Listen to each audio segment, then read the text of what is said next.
learnt to read before I got to school. So it was a real passion, yes. So the spoken word is really where it started. And the fact that we'd left, I was born in Italy, my father's Italian, and we moved to England when I was 4. That was this time when I was alone with my mother in London, just preschool.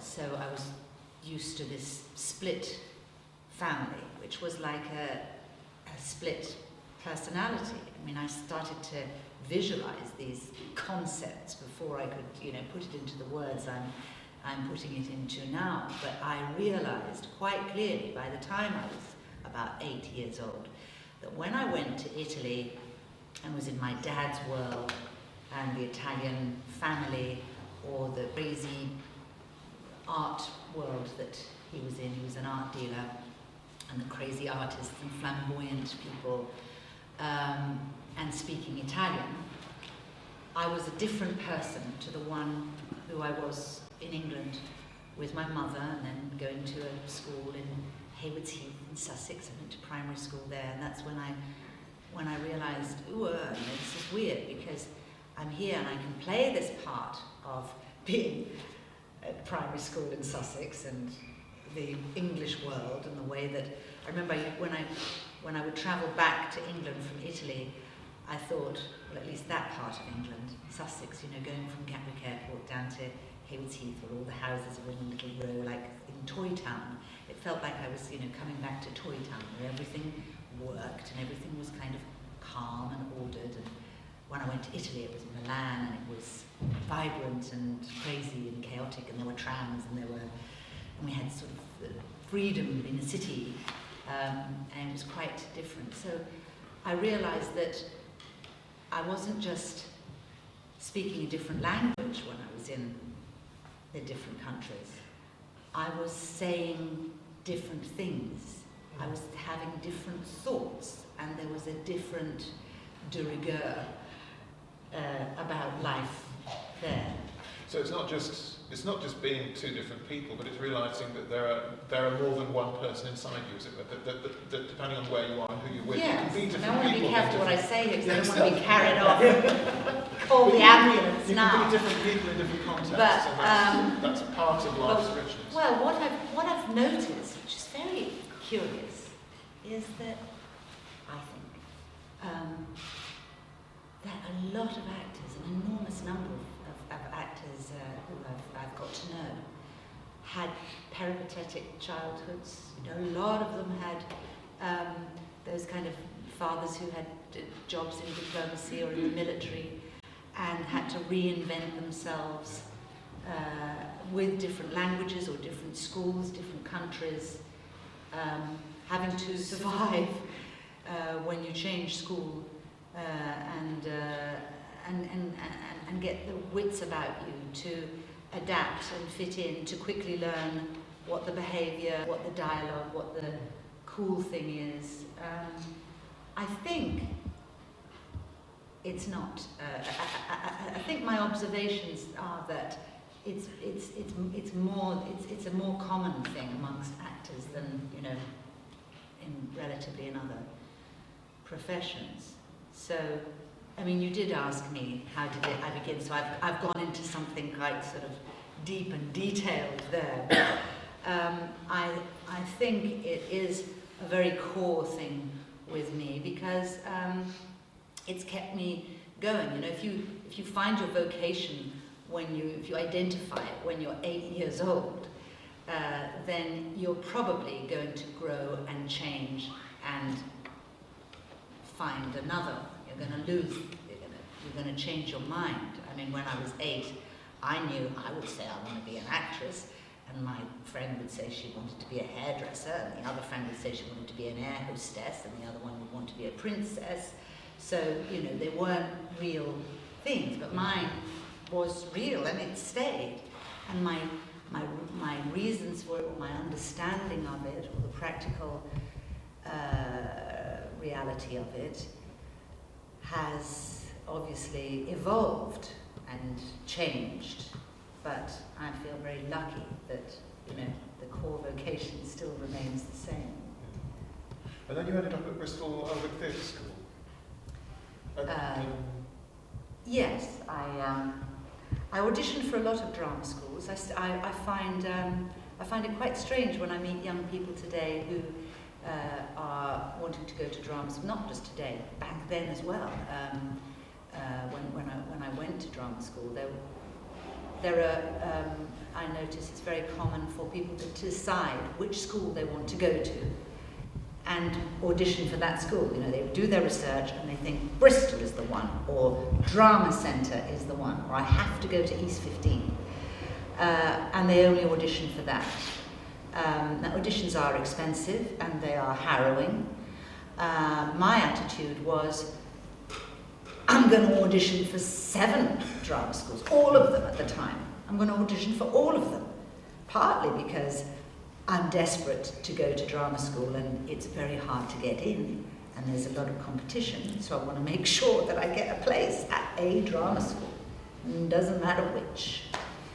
But also, I understood that it would be a chance to see more than just the prospectus and what you've heard about it, but to actually go there and sniff it yourself and understand whether you liked it. And I was lucky because most of the schools did offer me a place, and then 5 of them did, and 2 of them, one of them was Central School, which was the one that I really liked the best and I really wanted to go to, and they turned me down after a very harrowing series of 2 callbacks. It was like a chorus line. It was, where you were actually down to the 3rd time I was called there were 12 women and they were going to pick 8 of us.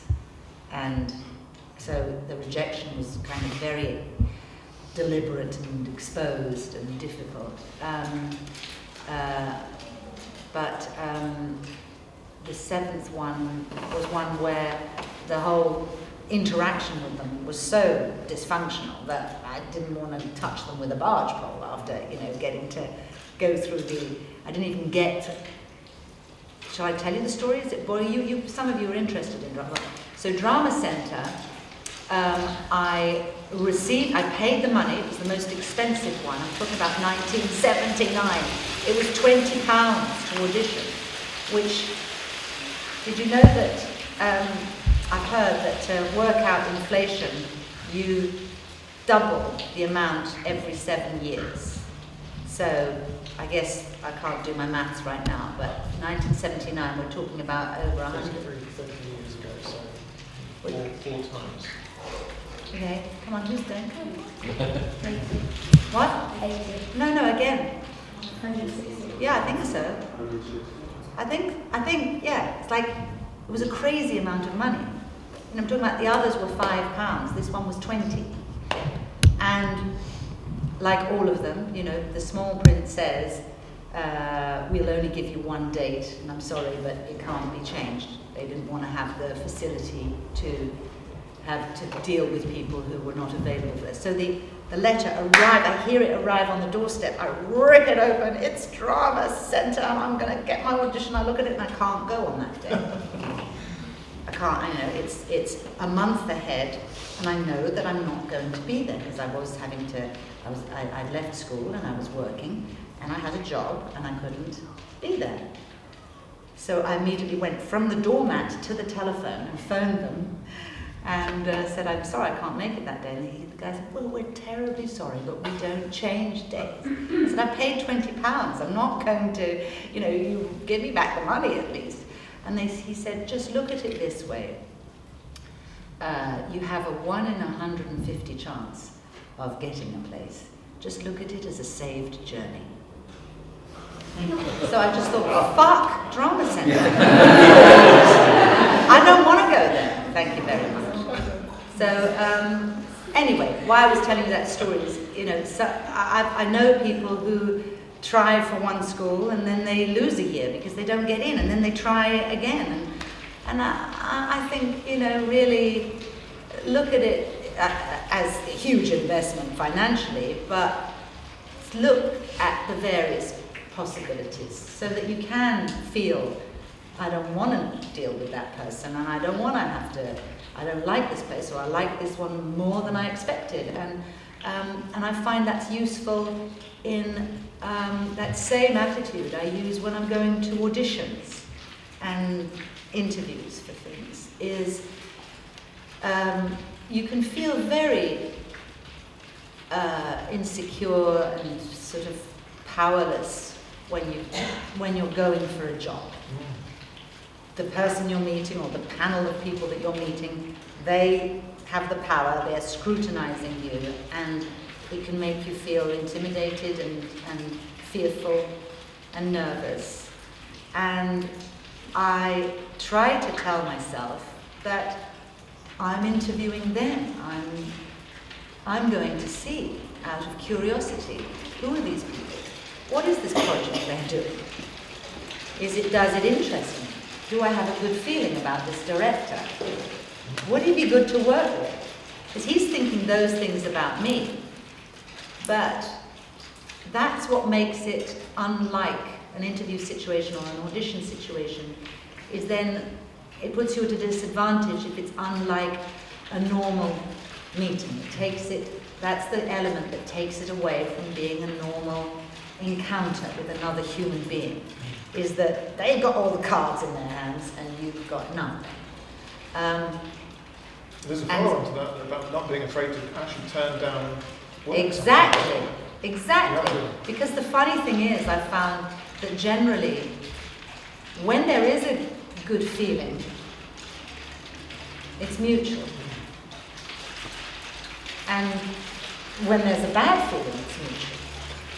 So you didn't need to work with that person who didn't like you or didn't want to, actually. And then there's a whole other thing. I mean, when it comes to casting, I mean, I would say that applies generally to in any interview, but when it comes to casting for a role, there's another thing which is actually so much more important to remember, which is that however much preparation you do as an actor, you're either right for the part the moment they glimpse you, or you're not. So, 90% it's decided as soon as you've walked through the door. And it's probably about stuff that you can't do anything about. It's the way you're made. There are some directors, by the way, I know can't stand it when actors turn up with a wig on or with trying to play the part. There's a question there. And I know generally nowadays what the trend is, but certainly in my generation, let's say, and I think this could have changed. There was a kind of, in the 60s, 70s, 80s, there was a kind of down to earthiness about work, about actors, about what acting is, and he was a star of the Royal Shakespeare Company in the 70s and 80s, so he is a little bit of that ilk. You mentioned Mike Bradwell. Well, he's of, that. I think they're great, that they are becoming, dinosaurs of a time. So I don't quite understand so much where people come from today. But I would say that the conversation I was having with Bill Alexander the other day, he was saying that he can't stand it when actors try and kid him with how they are using props and fakery to dress up as the part. My experience, which happened a few years, about 8 years into my career, which took off in film, sort of out of my control, really. I particularly wanted to start off in theatre, but my film career took off very quickly when I left drama school when I was 21. And about 8 years in, I was in Los Angeles, and we were casting the girl who was going to play my 6-year-old daughter, and the actress to play my best friend, who had to be Cuban.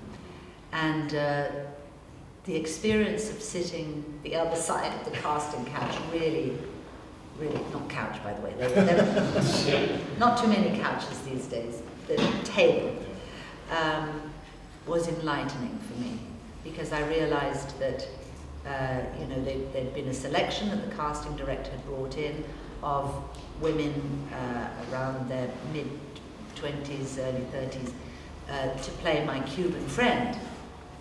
And there were those who presented themselves and behaved in the audition much more impressively than the girl we chose, who we understood instantly, just because of the way that she looked. And she was a little bit clumsy and goofy and unprepared in a lot of ways, but she was right, and we could see it right away. It's just wonderful how that, for an actor auditioning, that experience, can really take this weight of anxiety off you about going for a part. I think it helps to think that way, because it helps you to be more relaxed, to be yourself, and to perform better in the interview. Yes, and accept that if you didn't get the job, it's not because you weren't talented enough, it's because you weren't right for the part. That's right. Yeah, exactly. It gives you can walk away more intact from the whole experience. Yeah, absolutely. I think that's very important. Yeah. Was the extent to which with Christopher Robin poems. It was the spoken word, and in Haywards Heath, when I, insisted to my mum, who was a dancer, and she started teaching a few of us how to dance, and I ended up growing up in a house where we had one big room which became the dance studio, and she had 150 pupils by the time we moved to Australia when I was 15. So I had a house that was full of the piano being played and the kids coming to do their dance classes. So my mum was giving me a full dance training, which was very, very important for me as an actor, very useful, especially when it came to all the period work and carrying yourself in period costume. Can't stress enough how important it is. I think possibly, especially for women, to be aware of dance, that the physical stuff is important for everybody.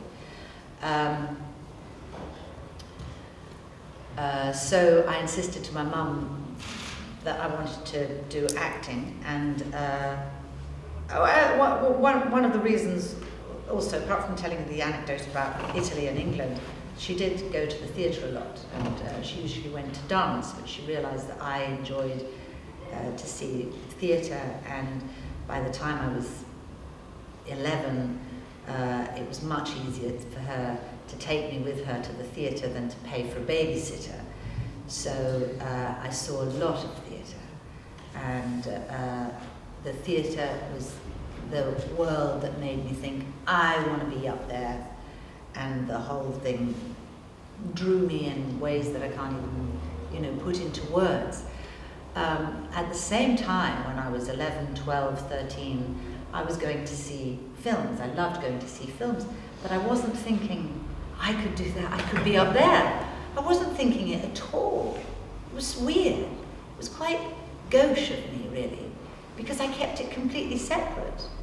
I think the first thing that attracted me to the theatre was a puppet show that I saw at school, so it was very much about a theatrical kind of thing and playing that game of the artifice and things. And for me, going to the cinema wasn't artifice, it was escaping into a fantasy world, maybe.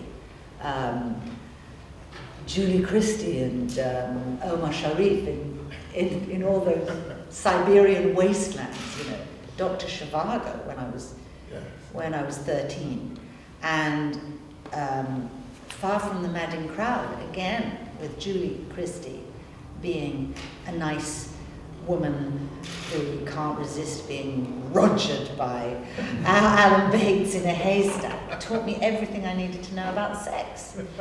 And that's what I was seeing, I wasn't thinking, I want to be her as an actress. I was just thinking, I want to be rogered like that. And it was funny because this extraordinary coincidence, because I really did have a sort of, Julie Christie was iconic for me in those teenage years as this woman, and Alan Bates as the ideal man and piece of rough trade he was in those roles, in The Go-Between and Far From the Madding Crowd and Sons and Lovers. No, not that wasn't what it was called. It wasn't Sons and Lovers. What was it? That was the one with the naked wrestling scene. That's Sons and Lovers. That's Sons and Lovers. Is it? Sure it is. No. Women in Love. Oh, Women in Love. Women in Love. Yeah. Women in Love. Thank you. So I had this. I told you now I've had this huge crush on Alan Bates. My first major film was Heat and Dust, and I was playing in flashbacks the step grandmother of Julie Christie.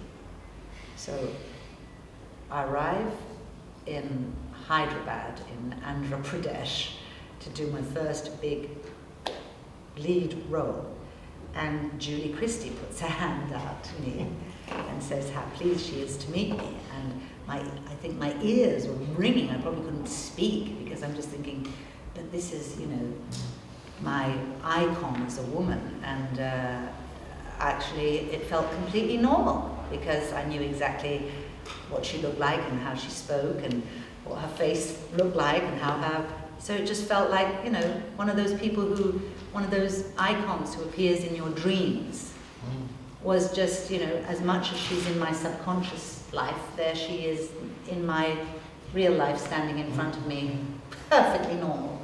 Like a part of my dream world. And a year later, I played in Dr. Fisher of Geneva opposite Alan Bates. We had lots of chats in cafes in Lausanne, in Switzerland, both in the scenes and in between the scenes, and we got married and went to bed, which was of course quite normal for me because I'd done it, I played it in my mind so many times. And so now here you are back playing another screen idol with Bette Davis and Joan Crawford. Yeah, and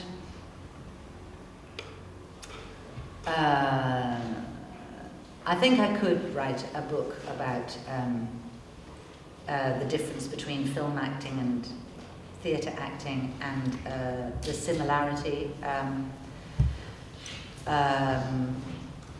And it's something that I get asked a lot because it's relatively unusual to have the degree of theatre training and theatre experience and the level of film experience that I've had. So it's a question that I notice I get asked a lot. So when I was approached to write the, token celebrity autobiography, I said, yeah, I've been thinking about it. It's going to be called Camera Right, Stage Left. Get it? And they said, no, we don't want some technical, analysis of the difference between film acting, and we want to know about Greta's, personal life and a load of anecdotes with as many famous names dropped in as possible that you can, disgrace and tell us the smart. Thank you very much. So I haven't done it, but I still think about this, the stage, the camera right, stage left. It's the essence to me of the difference, which is simply that when you're on stage, your left is your left and your right is your right. And when you work on film,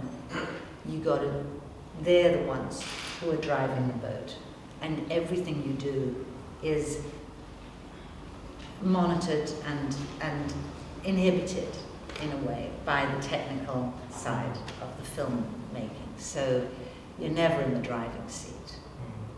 On stage, of course, you're editing. You are the editor. Perhaps in film, editing is one of the most creative and decisive parts of what makes the final product from all the material that's been shot. It gives it its shape, its pace, its volume, and on stage, the actor does all of that, which is just watch Bette Davis films back to back. I'd never done it. I hadn't done it until last year when I was preparing for this. We did this new play last year in London at the Arts Theatre as a little tryout thing. So it was a year ago that we did 5 weeks of it, and then it got picked up for this tour. I realise now why Meryl Streep, in the very few interviews that she ever does, cites Bette Davis and says that Bette was her mentor. And she said it famously. I mean, she ranted on about that so much that, you know, Bette was still alive when Meryl was established as the great actress of our time, and they got to meet. She died mid to late 80s? Yeah, I think 87. 87. Yeah, after doing a series in her last years of appearances on chat shows, very scrawny and half drooping with a stroke and dying of cancer and smoking away. On chat shows where smoking was banned. You know, she said on Wogan, I think, or Parkinson, she said, you know, if I didn't have the cigarette, nobody would recognize who I was.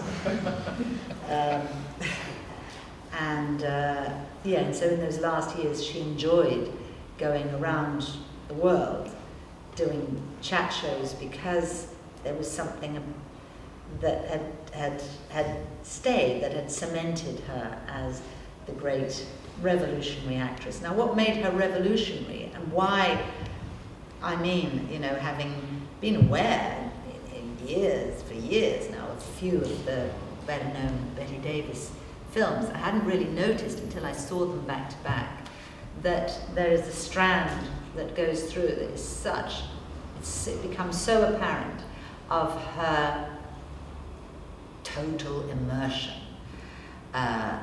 in the role and the truth of the role. As dated as those films seem to be, and as dated as some of what she does, there's still this very virulent strand that goes through of her complete focus on the character that defies all of the obstacles and distractions. What I was saying before about, you know, camera right. That's camera right. You've got to make that adjustment in your head. You've got to compromise your acting position to give the camera the priority. And that means that even today, you'll get cameramen or makeup artists or fucking hairdressers coming and fiddling with you before you do your stuff.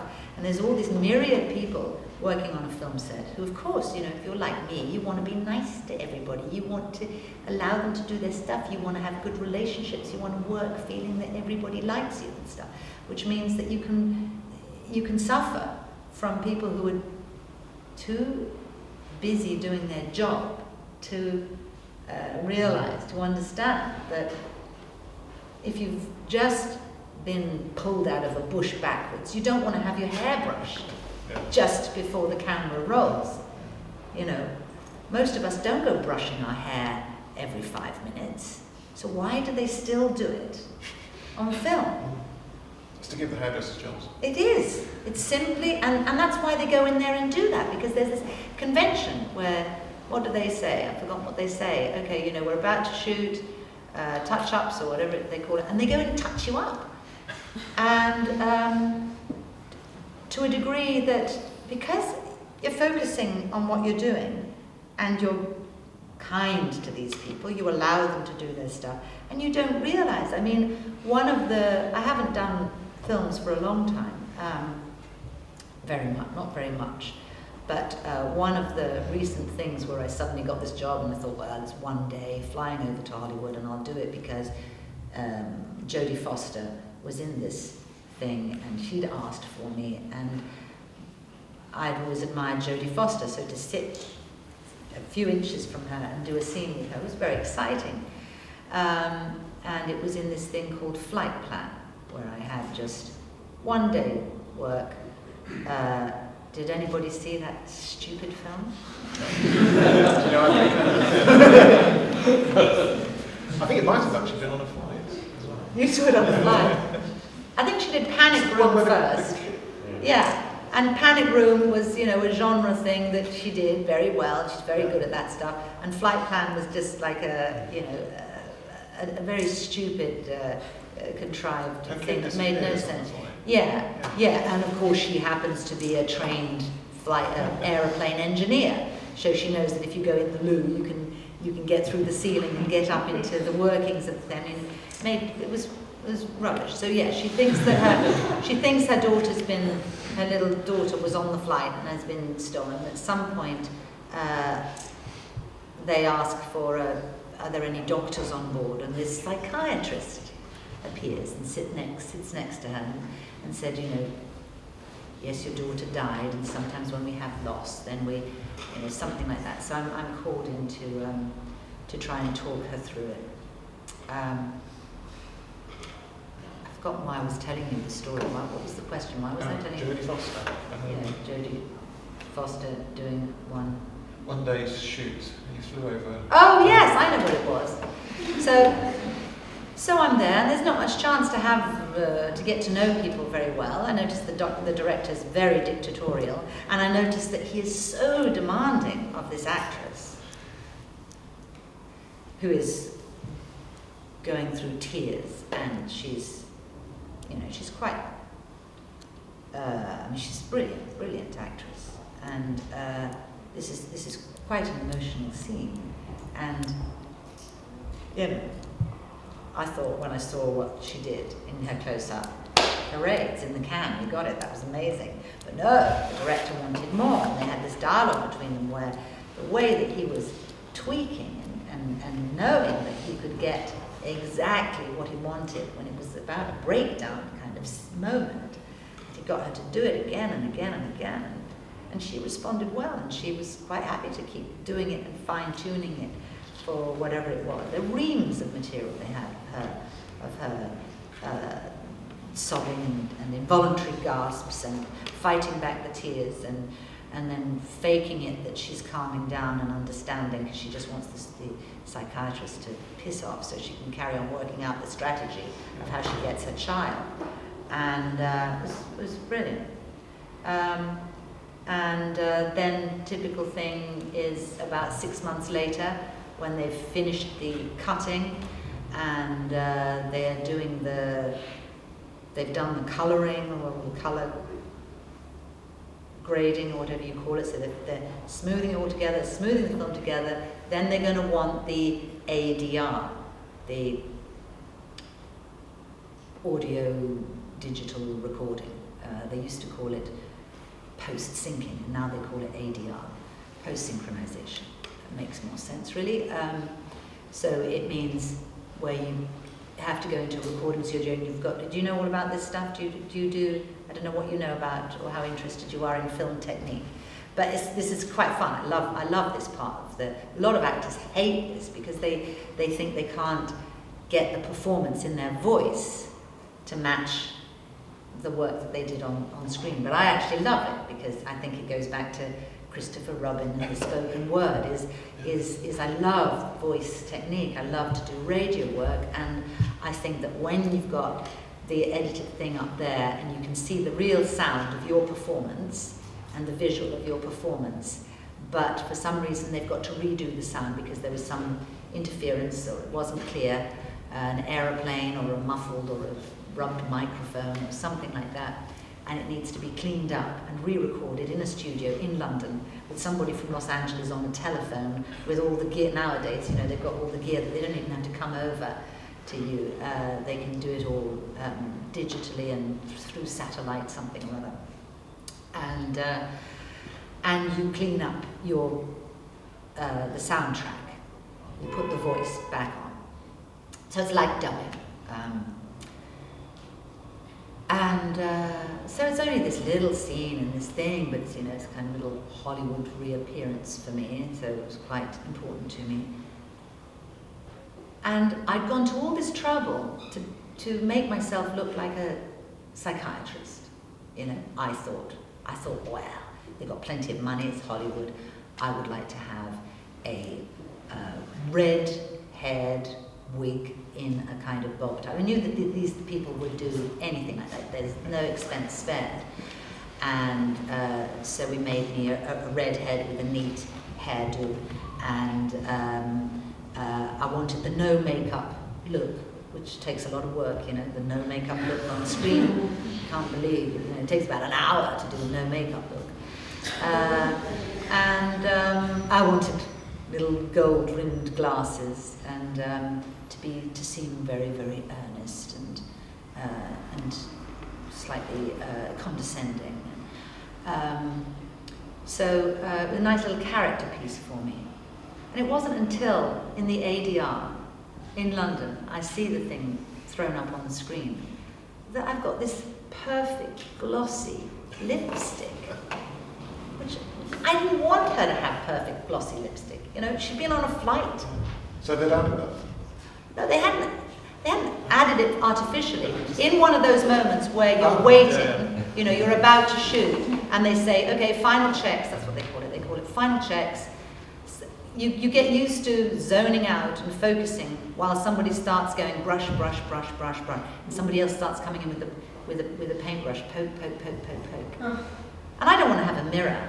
Yeah. I'm not Faye Dunaway who goes around the whole set working out whether the lighting is good for her and trying out her acting, because she's vain. I don't want to have a mirror around the place because I'm in a fantasy in my head of looking completely different and being a different person to who I am. So mirrors irritate me because then they remind me of what I don't like about myself, my own, subjective stuff. I want to objectify. So I'm not going to check in the mirror. No, it was the fact that I had this perfect, unbelievably ridiculous lip gloss that somebody who's traveling, who's just had their, lunch and their gin and tonic, and this person is having some panic attack on a flight, and the staff come and say, we hear that you are a psychiatrist, can you come over, please? She's not going to go, oh yeah, come, just a minute, I just need to get this right. They're not going to do that. Now, that's what I mean about Bette Davis. In the 1930s and 40s, when she was working, we know that, when the leading lady wakes in the night, having a nightmare, her hair is going to be brushed across the pillow. It's going to have perfect waves crimped into it. And she's going to wake up with the full lipstick and everything, and she's going to look like a goddess. That's the 1930s and 40s. That was the fashion. That was what they were all doing. Betty was not going to have any of that. What memories do you have of that now? I learned a very, very useful thing from Larry. Sir, we used to call him. And I was playing his lover. There was no sex, but the idea was that the man who we are following, who's seeing this story, has come to see this painter, great British painter, who has these two young women, Toy Wilcox and I, living with him, and it looks like a ménage à trois. And the young British artist who's come to do an interview, Roger Rees, is quite curious and obsessed with what on earth this very old man, who was 78 at the time, is doing with two 22-year-old women, and whether he's sleeping with them. And we did have this scene where Larry and I are tucked up in bed in our pajamas, and I'm reading him a book, like I'm a sort of nursing him almost. And it was fun it was great fun hanging out with him. He was old, and he had times of the day where he was less compos mentis. There were times when it was just an effort. He was quite foggy, and it was an effort to walk.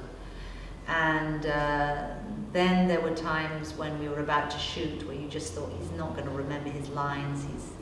It's just so sad. to see somebody in that state. I mean, I say he's 78, he wasn't that old, but he was frail. He'd been very ill, and he was going to die a year later. No, not a year later. No, he carried on for another 4 years. Anyway, he had moments where this energy came out. James Mason as well. I worked with James Mason, and it's the same thing. I thought of it as a kind of crocodile metabolism. And they both had it, and they were both very, very accomplished, experienced actors. And they knew that on film, there's all those technical, there's so many people involved in that little, getting towards that moment where the camera is going to roll, and where it should be the actor's space, but it's so hard to keep that space sacred. You know, I think of the theatre as the sacred space for actors, whereas on film, there's a load of other people who all want a piece of it. And so that means you can go for the first take and you're ready to do your performance. And because it's film, it's not prepared like in the theatre that you do 4 weeks preparation so that you can, the challenge is to keep repeating something that is very well practiced and defined and give it spontaneity and life. On film, it's much more intimate, so it's real life. It's real life you're giving. There's no masks, and so in that moment the camera's rolling, you want to have that maybe one time that it's going to be very real for you. And Larry had this technique where I realized after a while it was a technique where he would, because you're going to stop and start, you're going to start a scene. If the actor gives his moment and the camera has a hiccup on the dolly, or the boom comes in, or all of the number of things that could go wrong from all the technical people around, he doesn't want to spoil the effort that he's made. So we would do one take, and all the focus would be on Larry because he'd forgotten his line, and he would thump the table, and he would get angry, and he would use anger. Robert Duvall, I worked with Robert Duvall as well, who's getting on a bit, and he used this, he got this anger with people. He was horrible to people.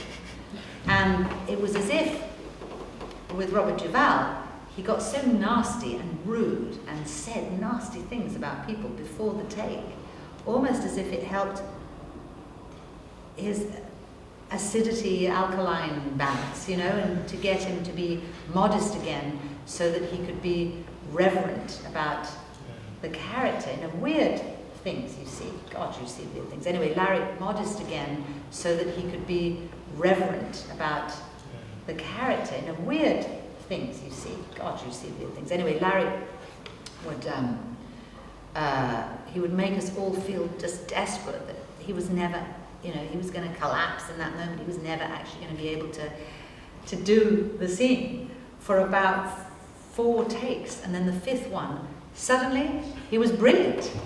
And you suddenly realized you've forgotten your own lines, you know, because he didn't want to use it until we were all ready. That was it. And that's why I call it the crocodile thing, because James Mason had the same thing. You thought that his batteries were so low, he looked as if he was going to conk out in front of you. And then suddenly, an energy would burst out. I mean, when Larry was playing his painter, Larry couldn't walk without help.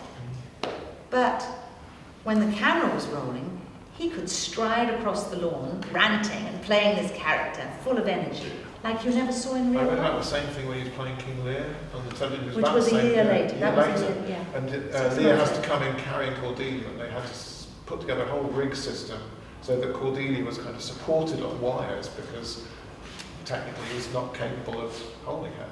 And yet when it came to the final shoot, the guys holding the wires felt the wires get slapped because he'd actually taken the weight.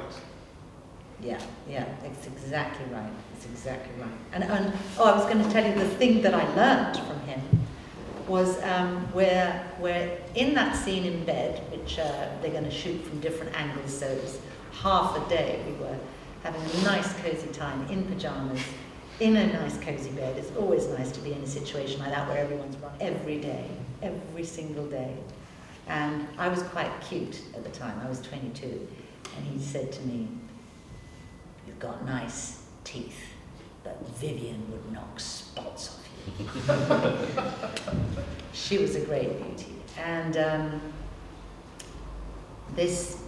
so we'd been chatting, things had been fine, and then there was sort of some lulls, and we were just lying there with the cushions propped up, watching everyone running around with cables and getting ready for the next setup. And I felt tears. I felt wet shoulder. He was sniffling and sobbing quietly. I said, "Sir, what is it? What's the matter? All right?" And now it was September, October that we were filming this glorious thing in the south of France. Granada TV special film play thing. It was a John Fowles adaptation. A year before, with Alan Bates, he'd done Voyage Around My Father. So it was like another greatest, most expensive TV little investment film of the year. And in April, he was going to be doing that King Lear with the same producer 6 months later. He said to me, the reason he was crying at the age of, I realise now that I think he was younger than I said before. I think he was probably 74. He died when he was 78. He said,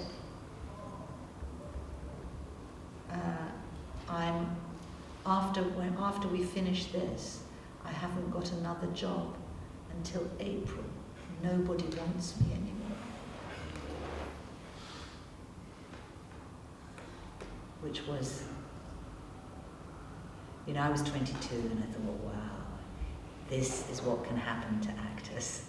They can actually get so deluded, with this hunger to work, the fear of not having a job, the fear of being unemployed, that they can have their name in the dictionary as being, the greatest actor of the 20th century. I'd be crying. And have that actor's insecurity. Yeah. I mean, there wasn't another actor of his age working, it's ridiculous. Yeah. Any other questions? So, you worked with kind of the polar opposite of the stuff you've been talking about. You worked with Robert Altman, who's one of my favourite directors, on The Player, which I think is the great deconstruction of Hollywood. Yeah, he was my favourite. But he's a very different style. I don't know what students know about Altman in terms of scripted work. I'm not sure how scripted The Player is. Yeah. But he tends to favour a lot of improvisation, and there's a sense of a looseness about his film. Yeah, he breaks down all convention. Does that? You're aware of Altman, aren't you? No. It's hard, isn't it? Well, then you're theatre students. I think film students probably would have to be aware of Altman. I think in terms of this generation, The Player and Shortcuts, which actually would have come when I was at university, were the last big. Well, Gosford Park. I'm sure you know Gosford Park. I do understand that you're of a generation where you see what you see, and you can't be expected to know the older stuff. And I wonder actually whether it's relevant. I think it sort of is. Well, definitely his techniques are relevant because you know about what's it called? Dogma. You know about the Swedish dogma movement. Mike Figgis, and quite a few people who are looking at deconstruction. Deconstruction is important nowadays, I think, because it is so expensive to get a film together, and the conventional way of making films with all of those people in the crew, and I mean all these laws and all these unions and everything, that makes it very, very expensive. It means that if you actually want to set out and make films, you could be looking at, especially with all the technical advances there have been. Any more questions? Okay, well in fact, that's a very big thank you to Thank you.